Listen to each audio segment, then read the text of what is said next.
আসসালামু আলাইকুম প্রিয় দর্শক, আপনারা সবাই কেমন আছেন?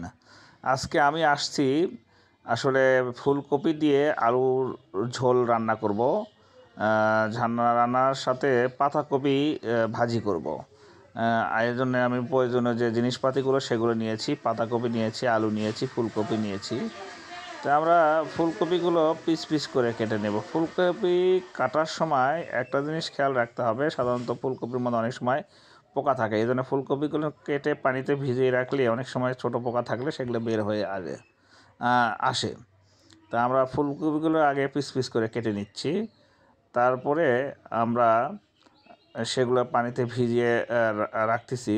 এরপর নিলাম একটু বেগুন। আমরা যেহেতু পাতলা ঝোল করব, বেগুন একটি অত্যাবশ্যকীয় জিনিস, কারণ বেগুন ছাড়া ঝোল আসলে রান্না খুব একটা স্বাদ হয় না।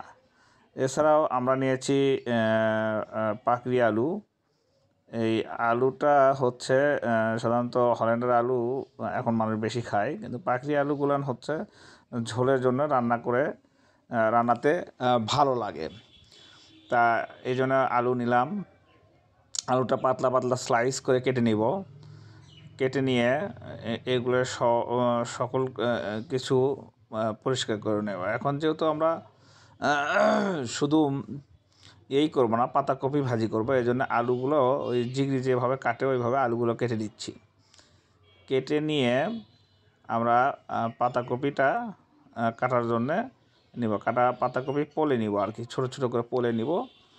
পলে নিয়ে পাতাকপি পরিষ্কার করে রাখবো। আর অর্ধেক অংশ রাখলাম, সেটা হচ্ছে আপনার খিচুড়ি করার জন্য।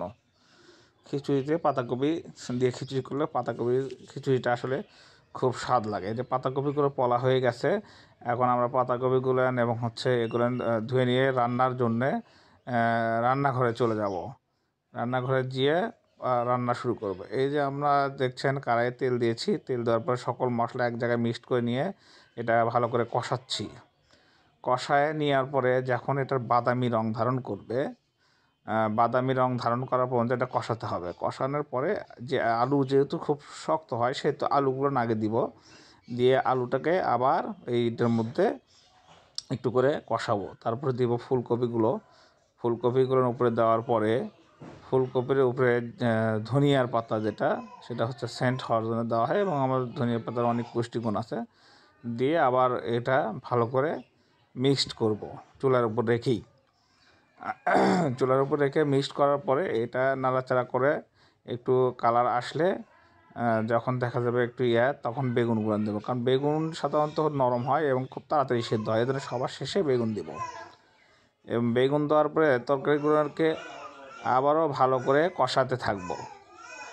কষানোর মাধ্যমে এটা রান্না প্রক্রিয়ার মোটামুটি 80% কাজ হয়ে যাবে। তার ভালো করে কষে নেওয়ার পর এখন পানি দিয়ে এটাকে 15-20 মিনিট ঢেকে রাখবো। 15-20 মিনিট ঢেকে রাখার পরে এই রান্নাটা আমাদের সম্পূর্ণ হয়ে যাবে এবং আমরা এটা রান্না করে নিয়ে খাওয়ার প্রস্তুতি।